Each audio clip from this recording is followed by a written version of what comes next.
Welcome to commerce academy. GST portal के ऊपर जबरदस्त डेवलपमेंट सामने आई है। अभी रिसेंटली एक एडवाइजरी आई है जो जीएसटीआर 3बी से रिलेटेड है। यहाँ पे मैं क्लियर कर दूं, करंट मंथ की जो जीएसटीआर 3बी है इसके ऊपर ये एडवाइजरी इफेक्ट नहीं करेगी। मे बी ये एडवाइजरी जनवरी की रिटर्न से इफेक्ट करेगी। ये एडवाइजरी है क्या? साफ शब्दों में बात इतनी है कि भविष्य में जीएसटीआर 3बी को आप एडिट नहीं कर पाएंगे, या कर भी पाएंगे तो कुछ लिमिटेड रिसोर्सेज का ही यूज करके आप एडिट कर पाएंगे।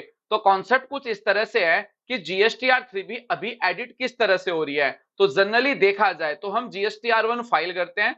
जीएसटीआर 1 फाइल करने के बाद में अभी जीएसटीआर 3बी में जो सेल्स की टेबल्स होती है उनमें डेटा जीएसटीआर 1 से आता है, और जो जीएसटीआर 3बी की जो आईटीसी की टेबल्स होती है उसमें डेटा जीएसटीआर 2बी से आता है। तो गवर्नमेंट का मानना यह है कि ऑलरेडी हमने जीएसटीआर 3बी को इतना इजी कर दिया है, और अब गवर्नमेंट, जैसा कि आपको ध्यान है कि 1A लेके आ गई है। 1A क्या होता है कि जब जीएसटीआर 1 हम फाइल कर देते हैं और उसमें किसी भी प्रकार की कोई गलतियां होती है तो वो हम 1A में सही कर सकते हैं। 1A में जो हम डेटा सही करेंगे वही जीएसटीआर 3बी के अंदर आएगा।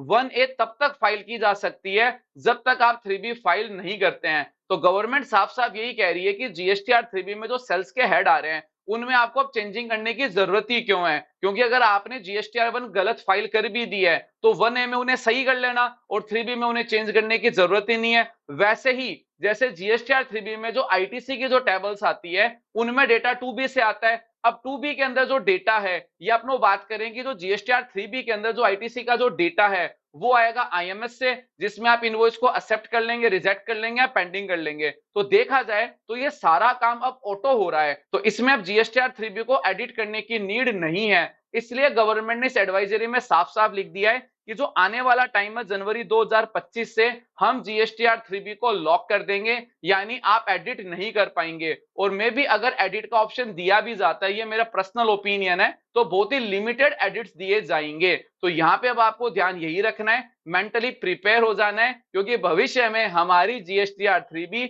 अभी की तरह एडिट नहीं होगी। एक बार फिर मैं क्लियर कर दूं, इस साल की जितनी भी जीएसटीआर 3बी है इसमें ये रूल इफेक्ट नहीं होगा। बस ध्यान रखिएगा, जनवरी से हमें मेंटली प्रिपेयर हो जाना है और 1A और आईएमएस को प्रॉपर वे में यूज करना है। तो ये आज की वीडियो आपको कैसी लगी कमेंट सेक्शन में बताना ना भूलिएगा। Thanks for attending.